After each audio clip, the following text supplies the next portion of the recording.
নমস্কার বন্ধুরা, আমি সায়নী। সবাই ভালো আছেন তো? আপনাদের ভালোবাসায় আমি একের পর এক ভিডিও আপনাদের জন্য তুলে ধরার উৎসাহ পাই। আজ চলে এলাম offbeat destination north Bengal part 2 নিয়ে। রাতের সেই ট্রেনে ঝাঁকুনির অভিজ্ঞতা দিয়ে আগের পর্বে শেষ করেছিলাম। কামরূপ এক্সপ্রেসে ওঠার পর থেকেই ঝাঁকুনি অনুভব করছিলাম। রাতে শোয়ার পর থেকে তা বহু গুণ বেড়ে গেল। ঘুমের মধ্যে মনে হচ্ছে এই বুঝি পড়ে গেলাম। সকলেই সন্ত্রস্ত, আবার কেউ কেউ সারা রাত ঘুমোতেই পারল না। সবাই সবাইকে বলতে থাকলো, আর নেওয়া যাচ্ছে না রে, হার্টেরও তো একটা সহ্য শক্তি বলে কথা আছে তো নাকি। এই সন্ত্রস্ত অভিজ্ঞতা নিয়ে সারা রাত একটু ঘুমাচ্ছি, একটু জেগে আছি, কেউ কেউ হাসি মজা ঠাট্টা করছে, এইভাবে রাত অতিবাহিত হলো। পরের দিন সূর্যোদয় হলো।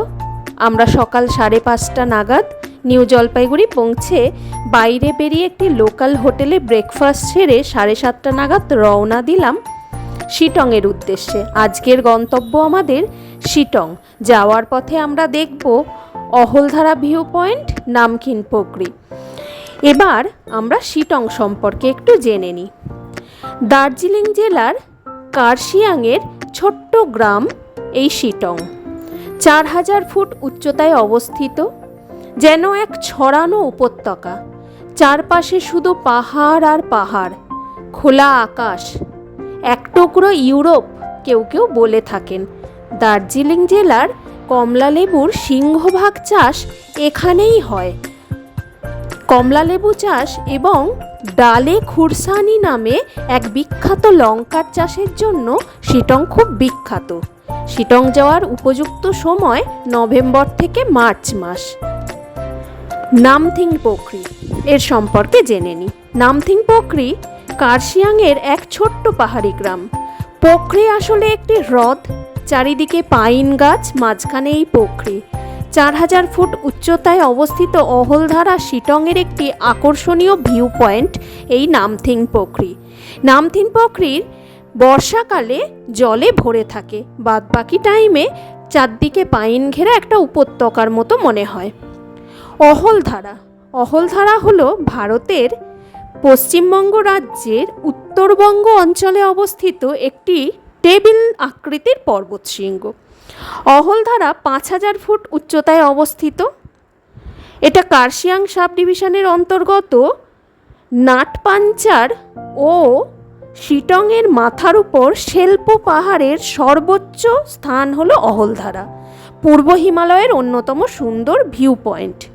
সারা বছর তুষারাবৃত হিমালয়ের পর্বতমালার পটভূমিতে সূর্যোদয় সূর্যাস্তের বিস্ময়কর দৃশ্যের জন্য অগণিত পর্যটক এখানে ছুটে আসে। এবার আমরা প্রাকৃতিক দৃশ্য উপভোগ করতে করতে চলতে শুরু করলাম শিটংয়ের উদ্দেশ্যে। যখন জলপাইগুড়ি থেকে পাহাড়ের হাতছানিতে আমরা শিটংয়ের উদ্দেশ্যে চলতে থাকলাম, তখনই মনের মধ্যে এক অনাবিল আনন্দ অনুভূত হয়। সাথে চলোযাই ট্রাভেলস ক্লাবের অনবদ্য আয়োজন এবং এক অতুলনীয় টিম। আমাদের গাড়িতে আমরা 3 জন এবং 2 জন আন্টি এবং আঙ্কেল।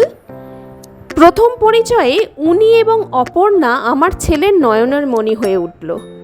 অসমবয়সী এক বন্ধুত্ব, না দেখলে বিশ্বাস করা যায় না, যা মনে হয় আত্মার সঙ্গে আন্তরিক টান।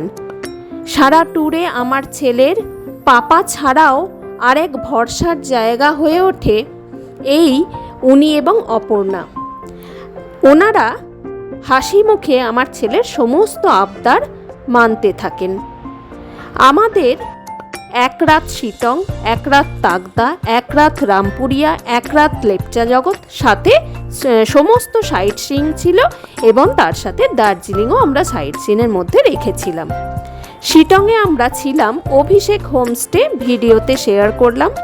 চলোযায়ের অনবদ্য ব্যবস্থাপনা, দারুণ হোমস্টে, দারুণ খাওয়া দাওয়া, সব কিছু রাজকীয়। শিটংয়ে আমরা পৌঁছে একটু ফ্রেশ হয়ে দুপুরের খাবার খেয়ে একটু রেস্ট নিয়ে তারপর সামনে একটু হেঁটে ঘুরে বেড়ালাম, প্রকৃতিকে এক্সপ্লোর করলাম। হোমস্টেতে সন্ধ্যা নামার আগে ও পরের দৃশ্য অনুভব করলাম। শহর থেকে দূরে নির্জন পাহাড়, আর পাহাড়ের গায়ে অজস্র জোনাকিরা সারা রাত জ্বলছে। পাহাড়ের রাত যেন এক মোহমায়া বিস্তার করে। পূর্ণিমার চাঁদ, সাথে ঘুটঘুটে জঙ্গল ও শত শত আলো জ্বলতে থাকা পাহাড় দেখে মনকে পরিতৃপ্ত করলাম।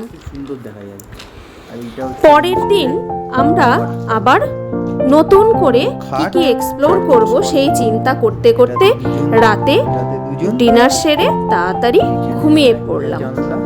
পরের পর্বে আমি বাকিটা রাখলাম।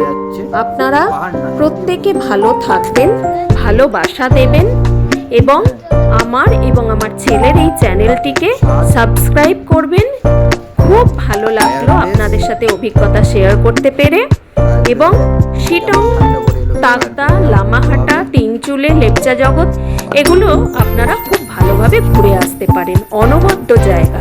নমস্কার, সবাই ভালো থাকবেন। Thanks for